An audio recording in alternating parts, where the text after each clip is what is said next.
네, 안녕하십니까. 네, 안녕하십니까. 한 주간 굉장히 힘드셨죠? 지난 한 주 증시를 한마디씩 하신다면? 정말 하루하루가 굉장히 냉탕과 온탕을 오가는 약간 그런 장이었던 것 같고요. 냉탕과 온탕 사이. 네네. 외국인이 들었다 놨다. 트럼프가 들었다 놨다. 그 노래도 있잖아요. 노래도 잘 부르시잖아요. 아, 노래를 잘 못해서. 네, 제가 이래봬도 공업 박사이기 때문에 채통을 지켜야 됩니다. 노래방에서는 아주 난리도 아니더만. 오늘 회원님 중 한 분이 네. 그 잠바를 좀 벗어주셨으면 좋겠다고. 아니 근데 또 예. 다수의 회원님들은 저 빨간 파카 때문에 장이 반등했다고. 네, 아. 제 지금, 그 회원들이 네. 난리예요. 이 옷만 입고 다니라고. 지금 굉장히 덥거든요. 네. 지금. 제가 지금 이거 일주일째 입고 그 다니고 있습니다. 좀 보기가 좀 그렇지만 빨간색이 사실 좋은 거니까. 그렇죠. 네. 네. 고 회원님께는 양해. 저는 결론적으로 저번 증시를 표현하자면 죽다 살아났다. 예. 사실 저번 주 월요일 날 우리 방송할 때만 해도 침울하면서 그냥 결연했죠. 반드시 돼야만 해. 그러면서 이제 세 명 다 상승장 표시했죠. 우리 박수 한번 치고 우리 잘했다. 그래서 잘했다. 회원님들도 계좌가 조금 반등하셨을 겁니다. 근데 이제 긴장의 끈을 늦출 수가 없죠. 그래서 다음 주 증시는 어떻게 될 것인지 일단 투표부터 하겠습니다. 자, 다음 주 증시 반등한다의 O, 내려간다의 X 하겠습니다. 자, 하나, 둘, 셋. 다 O예요? 아까 X 아까 말씀하시죠. X 한다고. X는 네. 아니었습니다. X는 아니었어요? 네. 아니 이렇게 되면 너무 또 맞아도 좀 때릴 사람이 네. 없는데 이게. 네. 네. 지금 시장이 큰 폭으로 하락하고 상승하는 가장 큰 원인은 역시 트럼프 대통령과 시진핑의 어떤 브로맨스, 둘 간의 사이에서 있었던 일들 때문에 굉장히 일관 변동성이 큰 상황이죠. 지난주도 목요일, 금요일에 우리가 전혀 예상하지 못했던 트럼프 대통령의 트위터 한마디에 시장이 급변했습니다. 그 전까지만 해도 미국 쪽에서 나온 얘기죠. 중국과의 무역 협상은 물밑 접촉도 없다라고 얘기를 했었거든요. 그런데 돌연 트럼프 대통령이 잘 될 거다라는 식의 트럼프 대통령 메시지가 시장을 일으켰습니다. 저는 그 연장선상으로 보는데요. 일단 가장 중요한 건 수요일이죠. 이 방송이 아마 나갈 때쯤일 것 같은데 우리 시간으로 수요일 11월 7일에 미국 중간 선거의 개표 결과가 지금 나오게 돼 있습니다. 아마 장 후반 정도의 개표 결과가 이제 확실시 될 것 같은데 단기적으로는 이게 제일 중요합니다. 트럼프가 속한 공화당이 만약에 선거 지금 하원만 지금 경합을 하고 있는 상황인데 공화당이 만약에 접수할 경우에는 우리나라를 비롯한 신흥국 증시에 부정적입니다. 하지만 제가 증시를 좋게 보는 이유는 민주당이 현재 여론조사에서 상당 부분 여전히 우위를 점하고 있기 때문에 민주당이 저는 무난하게 미국 시간으로 11월 6일 우리 시간으로 7일 날 민주당이 승리할 것으로 좀 보기 때문에 그래서 5를 들었습니다. 일단 보통 역사적으로 보면 그 대통령이 당선되면은 보통 당이 많이 바뀌어요. 여태까지 그래 왔답니다. 그런 거를 바탕으로 해서 지수들은 대부분 이제 상승을 한 그런 과거 사례가 있는데 저는 지수는 큰 반등은 사실 없을 거라고 좀 봅니다. 지수는 반등이 없다. 지수는 크게 반등은 없다. 근데 왜 5를 드셨어요? 뭐 1% 상승도 상승이니까. 네. 근데 이제 저는 중요하게 보는 게 전체적인 지수장보다도 아무래도 이제 개별 종목인 어떤 그 중소형주의 어떤 장세가 좀 되지 않을까 그렇게 예상이 좀 됩니다. 중소형 장세가 시작이 된다. 시장과 상관없이는 종목에 집중하는 게 더 중요할 것 같네요. 종목에 좀 집중하는 게 좋을 것 같고요. 이제 이번 주에 여러분들이 좀 유익 있게 보셔야 될 게 뭐냐면 제가 또 이제 전직 S사 출신으로서 레이더를 막 가동을 좀 했습니다. 이번 주 7일 날 미국 샌프란시스코에서 삼성전자의 폴더블이 나올 수도 있는 어떤 그런 개발자 회의가 하는데 일단 오늘 제가 또 극비리에 사실 입술했는데 이거 얘기를 되나요? 얘기하면 안 돼요. 안 되죠? 그래서 얘기하지 말라니까 일단 안 하고요. 지난주에 이제 중국에서 폴더블 디스플레이 스마트폰이 하나 나왔죠. 나왔는데 아마 세계 최초 타이틀은 중국이 일단 가져갔습니다. 그래서 삼성전자가 아마 11월 7일이나 8일 사이에 공개를 하는데 우리나라 시간으로 8일 또는 9일이 되겠죠. 목요일, 금요일. 그러니까 폴더블 폰을 발표한다는 거죠? 네, 네. 발표할 수 있다. 발표할 수 있다. 네. 네. 그래서 뭐 기사로는 뭐 내년 초나 뭐 연말쯤에 양산할 수 있다고 하는데 제가 봤을 때는 이제 중국에서는 폴더블 스마트폰의 타이틀은 가져갔지만 삼성전자 또 이럴 거예요. 마케팅 포인트가 폴더블 디스플레이 앤드 5G 세계 최초라고 하지 않을까. 아, 그러면 거기에 이제 5G 기술이 들어가면서 네. 폴더블까지 가능한데, 근데 그 이게 갤럭시 F라고 명명을 지금 하고 갤럭시 있습니다. F예요. 예, 예. 근데 이게 아마 우리가 생각하는 그 곡선 형태는 아닐 거고 이게 책처럼 덮을 수 있는, 그러니까 네. 한마디로 장기판 같이 그렇죠. 이렇게 구부렸다 휘었다 네. 할 수 있는 뭐 이런 형태로 좀 나올 것 같은데, 네. 근데 이게 많이 팔릴까요? 저도 사실 이거 고민을 했어요. 그 이제 중국에서 가격 공개를 했는데 중국의 스펙을 보면 이제 이렇게 펼쳤을 때 네. 이렇게 펼쳤을 때 한 7.4인치 아이패드급 정도 된답니다. 펼쳤을 때 아이패드급. 네. 그럼 접었으면 스마트폰인데 네. 우리가 통상적으로 아이패드 내지는 태블릿 PC를 사면서 네. 스마트폰도 같이 사죠. 그죠. 그럼 두 개 가격을 치면 거의 200만 원 돈 되거든요. 그렇죠. 예, 근데 중국에서 이번에 가격이 예상한 게 147에서 200만 원 예상이라는데 예. 그래서 제가 봤을 때는 처음에는 반응이 없을지 몰라도 저라면 사실 사겠어요. 아. 예. 왜냐면 어차피 저도 태블릿 PC랑 스마트폰 들고 다니는데 네. 뭐 동시에 되니까. 아, 예. 그것도 자랑 좀 하려고. 일단 가격은 2,000불 정도로 책정이 완료된 네. 상태고요. 삼성도요? 네. 네. 아, 그러면은 중국 로열사에서 나온 게 이제 140만 원 이상이고 삼성 폴더블 폰이라고 해야 되죠? 네. 폰이 200만 원 정도. 네, 200에서 그 정도로 200 이상? 지금 이미 네. 가격은 형성이 된 단계고, 예, 예.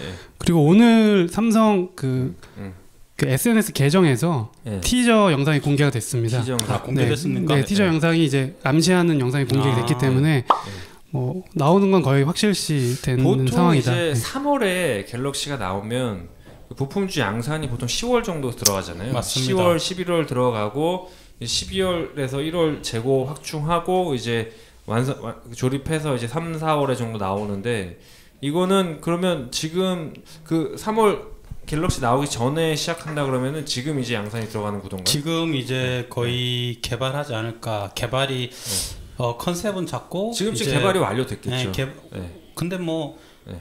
통상적으로 나와봐야 하는 거니까요. 아, 나와요. 예. 그러니까 지금 IT 쪽에서는 저도 지금 조금 유심히 봤던 게, 이제 항상 매년 그렇지만 갤럭시 부품 관련주, 그다음에 어떻게 전 모델과 좀 틀린가, 그렇죠. 새로운 거를 이제 부품을 넣은 이제 업체가 굉장히 네. 관심이잖아요.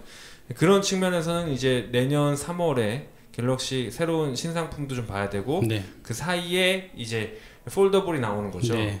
그러면 이게 IT 쪽에 또 관심이 내년에 또 한 1, 2월 해서 네. 충분히 또 몰릴 수 있지 않을까. 그렇죠. 보통 뭐 1월 달에 이제 음. C쇼랑 미국 라스베가스 쇼랑 2월 달에 그 모바일 월드 콘콜이 있는데 그때 보통 스마트폰이 공개가 되거든요. 네네. 근데 이제 제가 조금 더 디테일하게 설명드리면 CG3를 보면 이게 이제 삼성전자 스마트폰 가상 이미지라고 네네. 합니다. 근데 제가 볼 때는 참 비슷한 것 같아요. 그냥 네, 제가 네. 촉으로. 예. 근데 이제 여기 보면 삼성전자 이제 기사인데요. 기사인데 보면 여기에 이제 이게 펼치면은 디스플레이고요. 이제 아이패드처럼 태블릿처럼 쓰는 거, 그리고 접으면 다시 디스플레이가 하나 더 있답니다. 근데 실제 실물은 나와봐야 되는 거고요. 예, 하여튼 가상의 이미지입니다. 지난 증시에서 조금 봐야 될 부분이 뭐냐면, 삼성전자가 컨퍼런스 콜을 했잖아요. 네. 근데 이제 업계의 애널리스트랑은 조금 다른 얘기를 했어요. 그러니까 D램은 지금까지 굉장히 그 가파르게 올랐다가 내려가는 그런 과정을 좀 거쳤는데, 지금 5G 나오고 그다음에 IoT 나오고 4차 산업혁명 나오면서 이제는 수요가 탄탄하게 유지될 것 같다. 예전처럼 급격한 수요의 증가와 하락은 없을 것 같고, 지금 증권가에서 다 이렇게 유심히 보는 게 과연 수요가 언제 살아날까. 그러니까 지금 4분기 꺾이는 거는 이제 누구나 알고 있고, 근데 이제 삼성전자는 내년에 인텔의 새로운 CPU가 나오면 그때쯤부터 다시 이제 서버가 확충이 되면서 D램 수요가 살아날 거라고 좀 봤거든요. 근데 이제 우리도 하이닉스 얘기를 좀 했었죠. 네. 제가 유일하게 우리 3명 중에는 65,000원 밑에서는 내가 사겠다 얘기하고 전 이번에 담았습니다. 65,000원 밑에서. 예. 여러분 어떻게 보세요? 축하합니다. 아니 지금 축하받을 일은 아니에요. 왜냐면 그렇게 네. 많이 오른 건 아닌데 네. 일단 6자에 사서 7자 찍었어요. 네. 근데 저는 개인적으로 봤을 때 인텔의 CPU 때문에 서버 확충 나오면서 디램 수요가 내년 중반 이후 살아나면 하이닉스는 9만원도 갈 수 있지 않나, 10만원 돌파도 가능할 수 있다고 생각하는데, 우리 개보리님 뭐 6만원대에서는 안 산다고 했던 개보리님은 어떻게 생각하세요? 반도체 쪽은 그 사실 컴퓨터 디램이 문제가 아니라 모바일 디램 쪽이 계속 그 떨어지고 있거든요. QoQ로 계속 하락이 예상되고 있기 때문에 그런 거죠. 그 디램 전체적인 이제 하이닉스의 이익은 떨어지게 될 수밖에 없는데, 그러니까 증감률이 떨어진다. 근데 증감률이 떨어지는 거에 비해서 주가가 더 빨리 하락을 하면 거기서는 뭐 반등을 노리고 한번 사볼 수, 지금 말씀하신 것처럼 타이밍을 노려볼 수 있을 텐데. 이제 이런 거예요. 뭐냐면은 지금 약간 관점의 차이가 있는데, 뭐냐면 이제 그 증감률이 떨어지는 거는 맞거든요. 증감률이 떨어지는 건 맞는데, 하이닉스 PR이 이번에 7만원 밑에서 PR 3배가 깨졌어요. 원래 전통적인 그 IT 종목들 같은 경우에는 투자가 들어가면서 수요가 늘어날 때 주가가 올라가고, 이게 기저효과가 너무 세요. 그래서 수요가 급감했을 때 그 굉장히 투자했던 고정비를 회수하지 못해서 굉장히 큰 적자 우려 때문에 PR이 급속도로 내려가는 경우가 있는데, 지금 삼성전자 컨퍼런스 콜에서 나온 건 뭐냐면 그렇지 않다. 이제 D램 반도체는 약간 다른 수요에 기반하고 있다라고 얘기를 했거든요. 그러면 제가 볼 때는 성장률만 꺾여준다면, 그러니까 총액으로 꺾이지만 않는다면 PER 3배 미만에서는 주워가야 되지 않을까요? 지금 하이닉스가 지금 그동안 일본 업체, 그 다음에 대만 업체랑 싸우면서, 그죠? 그 서로 공급 과잉하면서 결국 삼성전자 하이닉스 남았잖아요. 그리고 나서 그 전에는 일반적인 PC 수요, 그 다음에 모바일이 조금 살렸지만 거기서 이제 굉장히 그 사이클하게 가다가 지금은 약간 좀 틀려진 게 4차 산업혁명이랑 IoT, 5G, 이게 구조적으로 바뀌는 부분이거든요. 그러니까 저는 개인적으로는 그 삼성전자 컨퍼런스 콜을 되게 의미 있게 봤던 게 업계 반도체 에너지랑 다른 얘기를 했어요. 근데 이제 이 인정하시죠? 논리가 2분기 때 삼성전자 컨퍼런스 콜에서도 똑같은 이야기를 했었고, 그때 이제 JP 모건이나 그런 데서 하이닉스에 대해서 목표가를 줄였을 때 반대 논리를 이제 삼성전자가 IR을 하면서 굉장히 반박했던 논리를 이제 계속해서 강조를 하는 건데, 저도 뭐 전적으로 그 반도체 시장이 계속 타이트하게 유지될 것이다라는 부분은 동의를 하는데, 이제 그 가격이 더 그 하락하는 부분은 충분히 있거든요. 근데 거기서 타이밍을 노리기보다는 저는 알겠습니다. QoQ로 늘어나는 종목을 매매하는 걸 좋아한다. 하이닉스 바닥 6만원대다 O 아니면 X자. 하이닉스 바닥이 6만원대다 아니면 그 밑에 O자와 4자도 있다. 나는 6만원대 바닥이다는 O, 아니다면 X. 하나 둘 셋. 자, 그러면 O자도 있고 4자도 있다는 거죠? 저는 아니, 바닥이 아니다라는 아니 그러니까 바닥은 6자다의 O, 아니다에서 X. 바닥은 정확히 좀 잘 모르겠습니다. 모르겠다? 네. 네, 저 지난번에도 한 5만 원대, 사실 이번에 그러니까. 6만 원 살짝 깰 뻔했거든요. 그럼 제가 맞췄는데, 왜냐면 좀 5만 원. 6만 원 안 깨졌어요. 6만 원 살짝 깰 뻔했어요. 아니 62,500원이 제일 62,000원대가 제일 저가요. 그게 이제 5만 원 얼마였으니까. 자, 근데 62,000원대가 무슨 5만 원 얼마야? 저 이제 가운데서 좀 듣기가 불편하네요 지금. 자, 저는 이제 그게 중요한 것 같지는 않은데. 깨진 적이 없는데 왜? 6만 원 살짝 깰 수 있어요. 자, 여기서 팩트 체크를 하면 한 분이 지금. 자, 제가 또 2차 전지 공학 박사로서 좀 부연 설명을 드리면, 아니 랜드 반도체 모르시는 것 같아요. 저요? 네. 자, 정확히 제가 정리하겠습니다. 네. 저점은 저점. 62,900원이었습니다. 62,900원 맞죠? 그러니까. 자, 안 깼죠? 아니 깼다 살짝 깰 수 있다. 근데 자, 반도체가 절 모른다고요? 제 석사 논문이 반도체예요. 일단 저는 바닥은 6자로 봅니다. 네. 자, 바닥 6자로 봤어요. 자, 아니라고 하시죠. 한 가지만 말씀드릴게요. 그러니까 바닥이 저는 5. 자, 제가 왜 찍어. 제가 왜 모르겠다라고 말씀드렸냐면 5.7. 지금 약간 논점이 벗어나고 있는 게, 하이닉스와 삼성전자의 반등 요인은 하이닉스가 디램에 관련돼서 지금 반등이 나온 게 아니라 시장하고 연동되기 때문에 이번에 반등이 나온 거거든요. 이번 그래서 푸젠 사건이 있었죠. 코스피가 만약에 아니 계속해서 근데 그거는 그런 식으로 네. 따지면은 하이닉스는 억울한 게 시장 때문에 하이닉스가 떨어진 것도 있어요.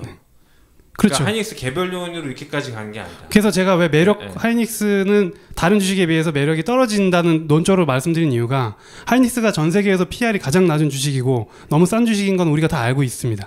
하지만 저평가받는 이유도 다 있다는 걸 알고 있고 결국에는 코스피에서 우리는 반등이 나왔을 때 더 시장을 비타할 수 있는 종목들을 피킹해야 되는데 과연 그런 우선순위를 봤을 때 하이닉스가 우선순위 앞에 있다라고 저는 생각하지 않는다는 거죠.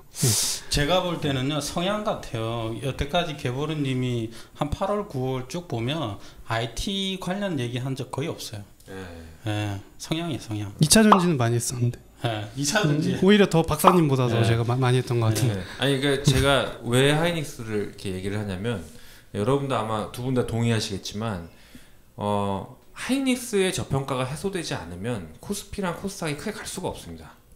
그러니까 하이닉스가 제가 볼 때는 제대로 된 평가, 특히 이제 극저평가 구간을 탈피해야 다른 종목들도 올라올 수 있는 구도라는 거는 아마 여러분도 인정하실 거예요. 그래서 저는 개인적으로는 하이닉스의 투자 목적 이런 것보다도 하이닉스가 제대로 된 평가를 받냐, 그래야지 우리나라 증시도 좀 재평가 받지 않을까. 업종의 대표주다. 네, 업종의 대표주고 네. 그 다음에 기관들 입장에서는 하이닉스가 만약 9만원, 10만원 가게, 지금 기관들도 많이 물린 부분도 있고, 그리고 물린 게 해소가 돼야 뭐 그거를 팔고 다른 걸 사줄 수도 있고, 또 이제 하이닉스가 9만원, 10만원 가게 되면 하이닉스를 또 추종하게 되거든요. 그러면 다른 쪽을 또 팔아야 되는 부분이 있기 때문에 하이닉스가 좀 시장의 키가 아닐까, 저 개인적으로 좀 저희가 생각을 이렇게 해봅니다. 얘기를 하다 보니까 그 생각이 조금 디테일하게 다른 게 드러나네요. 되게 이제 좋은 것 같습니다. 네, 한 번만 더 해요. 네, 뭐 할까요? 자, 폴더블이 아주 크게 갈 것 같다 5, 별로 안 갈 것 같다 X. 하나, 둘, 셋. 자, 우리 드디어 갈라졌습니다. 성향이 갈라집니다. 네. 저는 폴더블이 약간이나 뭐 개별 한두 종목 정도가 랠리는 나올 수 있을 것 같은데 전반적으로 크게 그 첫 번째 크게 갈 것 같지는 않네요. 왜냐면 원인을 이제 각각 얘기해 볼까요? 원인은 제가 볼 때는 200만 원 이상 나오면 초기 얼리 어댑터가 그렇게 크게 사지는 않을 것 같고요. 그 다음에 부품, 삼성의 어떤 특성상 부품 마진을 크게 주지 않거든요. 영업이익률을. 그렇기 때문에 Q가 크게 확보가 안 될 것 같아요. 부품사 입장에서는 물론 들어가서 부품을 공급 안 하다가 공급하면 당연히 좋겠죠. 당연히 좋은데 초창기 모델은 초창기 모델은 클 것 같지 않고, 갤럭시 관련주도 제가 옛날 기억을 더듬어 보면 갤럭시 S1이 그렇게 크게 성공하지 못했거든요. 3부터 떴죠. 네, 그 3부터 떴어요. 네, 그 2까지도 제가 써보니까 좀 별로였었어요. 그래서 개인적으로는 아주 크게 가지는 않을 것 같아요. 막 미친 듯이 날아가는 그런 점이 아닐 것 같습니다. 개보이네요. 지금 두 번째 말씀, 그러니까 CR, 그러니까 그 가격 인하 압력이라고 하죠. 삼성전자가 부품업체 가격 인하 압력을 지금 많이 하고 있습니다. 이유는 모바일 쪽에서 수익이 생각보다 정체되는 국면이 크기 때문에, 스마트폰 시장이 지금 성숙 시장이지 않습니까? 예전에 갤럭시 3 나왔을 때는 스마트폰 시장이 태동기에 있었기 때문에 애플 판매량을 3가 넘어서면서 이제 모베이스나 뭐 이렌텍이나 이런 종목이 크게 부품주가 가던 그 그림이 있었는데, 이번에는 그때와는 좀 다르다. 삼성전자가 만약에 이게 어느 정도 성공하더라도 CR 압력을 당장 거두기는 힘든 상황이다. 왜냐하면 모바일 사업부를 살려야 되기 때문에. 그리고 지금 그때와 다른 게 부품업체 중에서 그 정도의 마진을 확보하거나 그때만 해도 새로운 것들이 많았어요. 뭐 메탈, 처음으로 메탈이 나왔었죠. 그리고 뭐 이 부품 같은 경우도 굉장히 새로운 것, 카메라도 화소도 계속해서 올라가면서 새로운 게 많았는데, 지금 폴더블 소재 하나 정도 외에는 새로운 부품이나 파격적인 것이 없기 때문에, 그리고 아까 말씀드린 가격 부분에서 이 판매가 굉장히 크게 올라갈 만한 이슈도 있지 않기 때문에 삼성전자 전체적으로 굉장히 큰 어떤 변화의, 애플 부품주도 마찬가지고 삼성 갤럭시 부품주도 마찬가지고, 이 모바일 핸드폰의 단가가 싸게 나와서 Q가 많이 팔릴 때 부품주들이 많이 갔어요. 왜냐면 얘네가 자기들이 비싸게 팔아먹는다고 해가지고 이 영업이익을 높여지는 거 절대 아니거든요. 맞습니다. 이 중소형 업체는 Q가 확보가 돼요. 그래서 오히려 피처폰이 많이 팔릴 때 주가가 많이 갔습니다. 자, 우리 네. 5를 자신 있게 네, 들어주시죠. 저는 5를 들었는데 이 논리에 대한 반박을 이제 자, 해주시면. 주가하고 실적은 다릅니다. 저는 주가가 먼저 간다고 봅니다. 주식이 먼저 가고 아까 이 두 분께서 말씀하신 실제 삼성전자 스마트폰의 폴더블이 팔려서 매출액이나 영업이 기인하느냐 이거는 별개입니다. 저는 주가는 먼저 움직일 수 있다라고 생각이 됩니다. 왜? 오늘 어제 그제 보니까 움직이더라는 거죠. 예, 그리고 기관 수급도 계속 들어오고 그 코스피 아침에 빠질 때도 이 관련된 것들은 조금씩 움직이더라는 걸 제가 봤습니다. 여기서 약간 수정할게. 네. 저는 이제 일단 부품 삼성 그 폴더블 폰의 부품으로 들어가면 일단 주가는 갈 거라고 봅니다. 네, 저 주식을 얘기했습니다. 네, 주식 갈 거라고 보는데 실적은 별개. 이제 우리 사실은 그 갤럭시의 그 신화 있잖아요. 막 부품들이 막 덕산 네오룩스 옛날에 막 10배, 20배 가는 그렇게까지는 좀 안 될 것 같고 막상 딱 들어가면 부품만 납품하면 어느 정도는 뭐 상승은 분명히 좀 나오지 않을까 그렇게 보거든요. 네. 그 상승이 뭐 말할 때 뭐 10배 솔직히 요즘은 10% 20% 가기 쉽지 않잖아요. 예. 근데 자 그래서 제가 봤을 때 일단은 이런 거 봐요. 작년에 5G 할 때 5G 관련주들이 실적과 상관없이 간 다음에 주가 조정 6개월 동안 거치고 나서 실적을 보고 갔는데 일단 폴더블 같은 경우는 뭐 크게 판매량은 모르겠어요. 근데 뭐 삼성전자가 막 1억 5천만 대 파는데 그 중에 실제적으로는 아마 미미하지 않을까 양이. 근데 이제 저는 그것보다 일단 이슈는 될 거다. 그리고 아까 말씀드린 대로 이슈는 당연히 되죠. 네, 이슈는 될 거고. 그래서 요번 주에는 어떤 전체적인 장 중에서도 폴더블 관련된 주를 좀 유심히 봐야 되지 않을까. 그렇게 좀 예상이 됩니다. 근데 이건 약간 개인적인 질문인데 석사 논문 진짜 반도체였어요? 반도체 썼습니다. 제목이 뭐예요? 데이터 IC 개발. 데이터 IC랑 반도체랑 뭐가 상관이지? IC가 반도체입니다. 맞아? 네. 아닌 것 같은데. 제가 아닌 것 같은데. 직접 패로. 그러면 칩이 다 반도체라는 건데 모든 칩이. 우리가 문돌이라 그렇지 문돌이라서 약간 좀 쫄리긴 한데 반도체는요 주문자 표시용 반도체가 있고 표준 반도체가 있어요. 그거 어떻습니까? 제가 내기 걸까? 아니, 배터리님 논문 이름을 네. 여기서 공개를 하고 검색하면 나오지 않습니까? 그렇죠. 자, 검색해서 구글 우리 스칼라 나옵니까? 네? 구글 스칼라에서 나옵니까? 그건 뭐라고 검색해 보세요. 시청자분들이 이제 강태경 피드백 해주신 걸로. 치면 나옵니다. 자 반도체가요. LSI 들어가는 것 왜 4차 산업에 들어가는 게 LSI 반도체거든요. 네, 우리가 흔히 쓰는 모바일 SSD는 그것도 반도체. 반도체 종류 중 여러 개예요. 그 중에서 저는 이걸 했다라는 거를 말씀드리는데. 그러면 박사 논문은 디스플레이? 박사 논문은 2차 전지를 했습니다. 2차 전지? 네. 그럼 반도체와 2차 전지 전문가예요? 원래요 석사 박사가 얇잖아요. 세밀하게 디테일하게 본다는 겁니다. 알겠습니다. 네. 자 잠깐만요. 네. 그래서 자꾸 이제 오늘 저 빨간 옷 입고 들어왔는데 오늘 공격이 많은데 자 일단은 소개해 드려야죠. 맞죠? 관련 정보 좀 소개해 주십시오. 관련주 여러 개가 있는데 뭐 디스플레이 케이스, 2차 전지 장비, 접착제, 기타 필름, FPCB인데 CG4를 보시고요.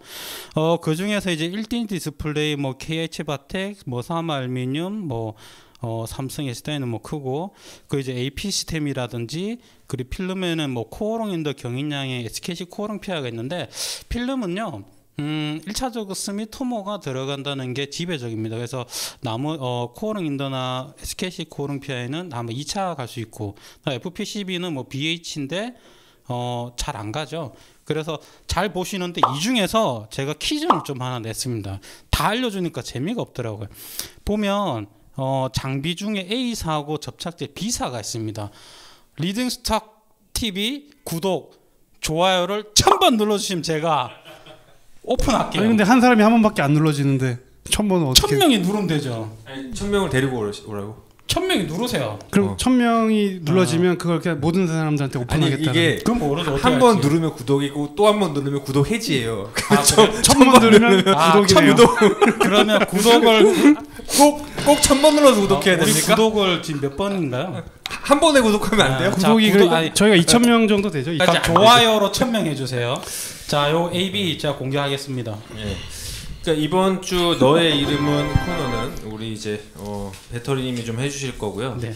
일단 여기 부품주를 보면 지금 여기서 약간 이슈가 되면서 우리가 좀 알아야 될 게 뭐냐면 코오롱 인더가 필름을 할 거다 말 거다 얘기가 많았거든요. 근데 처음에 코오롱 인더가 이 필름을 할 거다 그러면서 주가가 되게 좋다고 막 애널리스트들이 많이 얘기했는데 막상 납품은 스미토모가 할 거라는 얘기가 또 돌면서 주가가 되게 빠졌었죠. 근데 또 요즘에는 야 1차는 모르겠는데 뭐 1차는 어차피 물량 얼마 안 될 거고 2차, 3차 제대로 되면 코어로인더가 다 하지 않을까 그런 얘기가 돌거든요. 그렇게 되면 이 1차는 그냥 넘어가고 한 내년쯤이나 내후년쯤 해서 코어로인더가 생산할 때 코어로인더를 노리는 전략은 어떻습니까? 좋습니다. 좋아요? 1, 2월 달. 1, 2월 달 아니 그때는 이번엔 안 하잖아. 이번에 안 하는데 그 다음이잖아. 네, 그 다음인데 그 다음에 네. 보통 1년 주기 아닙니까? 1년 주기라기보다는 또 네. 폭발적인 반응이 있을 수 있으니까. 아 그래요? 그리고 어떻게 보면 실망이 됐잖아요. 네, 네. 그럼 주가는 뭐 예를 들면 저평가될 수 있으니 제가 볼 때는 뭐 1, 2월 그러니까 달쯤에 코어로인더가 1차에는 안 들어갈 것 같고 네, 1차는 안 내년에는 들어갈 것 같습니다. 안 네. 들어갈 것 같고 그 후에 네. 이게 이제 삼성의 전략이 보면 먼저 일단 일본 부품 써가지고 완성 그 품질을 높여서 출시를 하고 그 다음에 이제 한국 부품사한테 야 좀 잘해라 그러면서 얘네는 이렇게 납품하더라 그런 거 맞잖아요, 그죠? 맞습니다. 자 그 다음에 우리 코어롱인더 어떻게 생각하세요? 코롱인더는 폴더블 관련된 그러니까 들어가고 안 들어오고를 떠나서 얘네가 사실 그 부분은 매출이 굉장히 작거든요. 들어가 안 들어오고 떠나서 다른 쪽에서도 충분히 뭐 하방은 이렇게 지켜줄 만한 이슈들이 있기 때문에 폴더블 이슈가 어느 정도 아까 말씀드린 것처럼 이슈화만 돼도 주가 자체는 지금보다는 워낙 안 좋기 때문에 떠 있지 않을까 생각하고 있습니다. 좋아요. 이게 회사가 좋은 회사예요. 맞아요. 근데 이 회사가 무거워. 네, 무거워요. 그러니까 이게 잘 안 가. 이게 되게 좋은데 그리고 지금 여기 보면 제가 볼 때는 FP12는 워낙 또 중국 애들 많이 따라오고 그래서 항상 불안한 부분이고 그러면 좋아요. 그 너의 이름은 A사 B사가 접착제입니까? A사는 장비고요. 장비고. 네, 장비는 일본과 한국인데 네, 네. 한국의 유일한 업체라 보시면 됩니다. 아니 그러면 이번에 너의 이름은 두 개예요? 너의 이름은 하나입니다. 아 하나인데 네. A사예요, B사예요? B사입니다. B사 접착제. 네, 접착제. 자 접착제 이 회사를 저도 예전에 좀 많이 봤는데 이 방수 관련주였죠? 방수도 네. 하죠. 그래서 방수 쪽에서 좀 독점할 수 있다 그러면서 주가가 되게 좋았고 대체제 얘기 나오면서 많이 빠진 것 같아요. 최근에 영업이익은 어떻습니까? 영업이익은 제가 정확히 못 봤는데 이거를 조금 부정적으로 제가 좋게보다 부정적으로 바꿨던 근데 이유가 제가 이건 그냥 여담인데 네. 2차 전지랑 중국 관련주 빼고는 다 부정적인 것 같아요. 지수도 그렇죠. 부정적이고 바이오. 부정적으로 된 이유를 말씀. 여러분들이 아니, 지금 원래 인간이 부정적입니까? 저기 성격들이 급하시네. 경상도입니다. 그 삼성 SDI 쪽에 네. 그 물량을 이제 뺏겼다는 이야기가 있었어요. SDI의 물량을 뺏겼다. SDI가 네, 네. 그 이 기업이 하고 있는 네. 그 뭐뭐뭐 부분을 이제 단독으로 SDI가 직접 하겠다라는 얘기가 9월 달에 있었거든요. 아 이번 9월에? 네네. 제가 9월 한 중순 정도를 기억하는데 네. 그래서 이 종목에 대한 관심을 일단 뒤로 뺐던 그 기억이 있습니다. 여기에 대해서 좀 설명해 주시죠. 제가 영어로 한마디 해드릴게요. 네. That was a rumor. 근거 없는 루머입니다. 그냥 제가 못 알아들었어요? 리스닝이 잘 안 되는 건지 영어 공부 좀 하시고요. 네, 영어 네. 못하는 건 맞는데 잘 안 들으셨어요? 자, 지금 제가 이상한 건지 제 귀가 이상한 건지. 저도 약간 그래요. 영어 네네. 공부하시고 다시 한번 리딩스탁 TV 잘 보시기 바랍니다. 알겠습니다. 네. 뭐 SDA 관련해서 일단 요 네. 종목에 대해서는 우리가 좀 집중적으로 알아야 네, 될 게 예, 뭐가 맞습니다. 있을까요? 궁금한 거 좀 물어보십시오. 아니 그러니까 알아야 될 게 뭐가 있을까요? 자, 힌트 예. 시청자분들께 힌트를 힌트는 드려야죠. 예. 자, 삼성 SDI의 테이프를 공급한다. 그러니까 이게 방수 테이프였잖아요. 원래는 네. 일반 산업과 네. 관련된 테이프를 하다가 그렇죠. 2차 전지하고 그러니까 이게 이런 거예요. 그러니까 우리가 알아야 될 게 이게 2차 전지용 테이프, 그다음에 모바일 필름, 네. 필름도 했었죠. 네. 그리고 필름에서 방수 효과가 나오는 거예요. 필름이 방수 효과도 있는 거죠. 그러니까 그 방수 필름을 처음에 개발해서 그걸 네. 증권가에서 굉장히 호평을 받았어요. 네. 왜 우리가 아이폰 처음 나왔을 때만 해도 물에 잠깐 빠지면 2초만 빠져도 고장 났었잖아요. 그렇죠. 그러면서 야 이 필름이 뭐 이제 막 1m까지 들어간다. 2m까지 제가 알기로는 이 종목이 2m까지 빠져도 얘가 건전해도 괜찮다 막 이런 걸로 홍보를 한 적이 있었거든요. 원래 필름은 이제 물이 통과 못하고 네. 필름하고 디스플레이 사이 이제 접착제라고 그렇죠. 이제 보시면 되겠습니다. 그러니까 이제 예. 필름으로 물을 통과 못하게 그렇죠. 하고 예. 접착으로 또 물이 예. 안 젖게 하고. 그렇죠. 근데 이게 그 처음에는 그랬어요. 그러니까 이게 딱 나왔을 때 획기적이었어요. 이 필름이. 왜냐면 그때만 해도 아이폰이나 뭐 이게 모바일 폰이 잠깐 뭐 세수하는데 약간 그 세수대에 빠지면은 바로 막 100만 원씩 하는 게 못 쓰고 그랬잖아요. 그렇죠. 근데 그래서 이걸로 막 홍보를 했는데 나중에 이게 나중엔 기술 개발이 어떻게 됐냐면 야, 1m도 가능하다, 2m도 가능하다, 야 이거 다이빙도 가능하다, 다이버도 가능하다 막 이런 얘기가 나왔는데 사람들이 이게 1m까지 빠지면 더 이상 빠질 일은 없어. 그래서 이 회사가 매출이 거기서 좀 한계가 나오지 않았었나.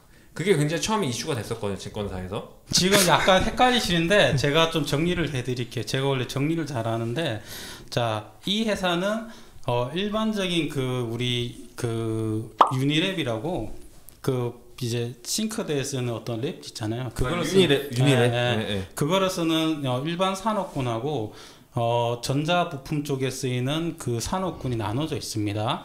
그래서 전자부품 쪽엔 뭐가 있냐면 이제 2차 전지용 테이프하고 그리고 이번에 이제 폴더블 관련해서 접착제 요렇게 두 가지 포인트로 좀 보시면 될 것 같습니다. 그러니까 제가 이거는 되게 간단하게 말씀드리면 네. 제가 이 회사를 처음 좋게 봤었던 가장 큰 이유는 폴더블에 들어가는 접착제가 원래 국내 기업이 만드는 게 거의 없는 시장에서 이 회사가 그 외국에 있던 거를 국산화시키면서 비중이 늘어나는데 그 접착제 타입이 두 가지가 있는데 액체용하고 이 회사가 하는 게 있는데 이 회사가 하는 게 그 외국에 있는 기업들 거를 이 회사가 대체하면서 SDI에 공급을 할 가능성이 있다 이러면서 저는 붐업이 됐던 걸로 기억하는데 그리고 액체 타입은 안 쓰는 걸로 아웃되면서 이 회사가 더 부각을 됐던 걸로 알고 있고 실제로 9월 중순 정도 9월 달에 있었던 이 회사의 기업 설명회에서 이제 국내의 많은 애널리스트들이 그 부분을 되게 환호했던 그 기억이 있어서 제가 다시 한번 좀 여쭤봤습니다. 네. 그 아마 약간 혼동하시는 것 같은데요. SDI하고 그 이제 폴더블에 들어가는 접착제는 전혀 상관이 없고요. 예. SDI가 폴더블 관련해서 삼성전자한테 납품하는 거는 배터리만 하죠. 접착제는 아닙니다. 근데 이제 자기가 본인들이 직접 생산하겠다라는 아닙니다. 이야기가 9월 중순에 있었는데 그거는 아니다. 예, 전혀 아닙니다. 근거 없는 사실입니다.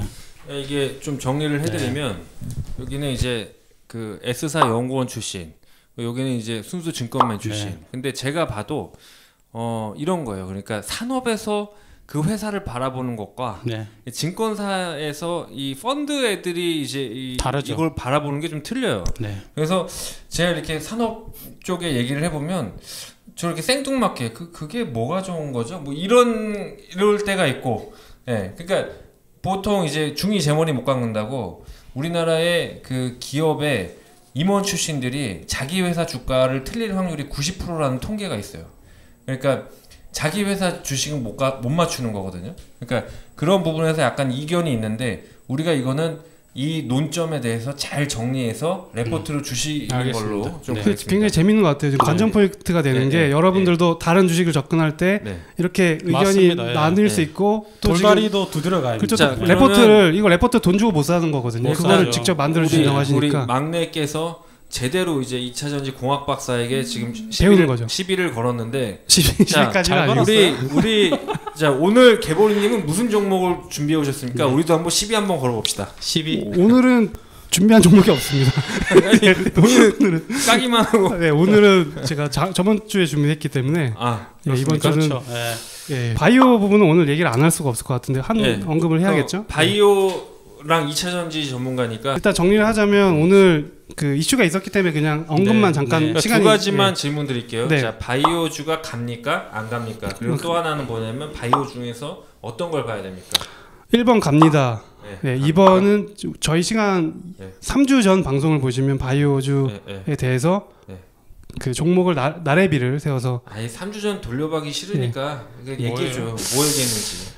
그때 이제 오스코텍도 이게 올라간 종목 괜히 얘기하는 것 같아서 3주 전에 오스코텍을 얘기했어요? 오스코텍, 메지온 뭐 저희가 많이 얘기를 진짜로? 했었죠. 저희 그 도표에 해서 도표에서 오스코텍은 오늘 상한가 같고 상한가 못 갔습니다. 어쨌든 다른 거는 어땠어요 오늘? 뭐 다른 것도 다 괜찮네요. 지금 3주 전 대비해서? 3주 전 대비해서는 엄청나게 괜찮고 진짜요? 예, 지난주 우리 보리님 3주 전 CG 올린 거 한번 올려주세요. 알겠습니다. 왜냐면 저는 이건 팩트 체크를 해야 되기 때문에 팩트 체크 안 되면 편집하는 걸로. 알겠습니다. 제가 팩트 우리 이렇게 나온 이상 절대 편집 안 해요. 3주 전 거 저도 자랑해도 돼요? 이거 자랑할 거 있으면 해보세요. 해야죠. 중국 제가 레버리지 말씀드렸잖아요. 보라고. 중국 레버리지? 중국 레버리지. 이거 팩트 체크가 필요한 게 3주 전 알겠습니다. 많이 떨어져 있는데 많이 떨어진 걸로 아는데 배터리 많이 떨어져 있는데 이거 팩트 체크 해도 되겠습니까? 하십시오. CG를 올려도 되겠습니까? 2주 전 알겠습니다. 오늘 여러분들 웃으시라고 저희가 2-3주 전 중국 ETF와 3주 전 그 제약바이오 CG 우리가 팩트 체크로 올리겠습니다. 자, 또 계속 해주시죠. 많은 분들이 오늘 그 제약바이오 급등에 대해서 좀 정리를 할 필요가 있으니까 유한양행이라는 최근에는 사실 주목받지 못했던 부분이 1조 4천억짜리 블록버스터 계약이 나왔습니다. 이거의 의미가 뭐냐면 2015년에 우리가 한미약품의 어떤 조단위 계약 이후에 처음으로 나온 계약이고 또 오스코텍이라고 해서 기술 제휴가 돼 있기 때문에 그 로열티의 40%를 이제 수취하는 구조가 됩니다. 그래서 이 의미는 우리나라에 있는 여러 많은 바이오 벤처 기업들이 그동안 뭐 글로벌 포럼이나 학회에서 뭐 굉장히 임상 단계에 있는 기업들이 많이 언급이 됐지만 실제로 계약이 뜨문뜨문 나왔기 때문에 많은 분들이 한편에서는 의심을 했던 것도 사실인데 우리나라 벤처 기업들이 상당히 글로벌 시장에서 잘하고 있다 정도로 충분히 해석을 할 수 있다라고 말씀드리고 싶습니다. 그래서 바이오가 괜찮다. 그럼 결국 라이센스 아웃이 될 기업들을 보자.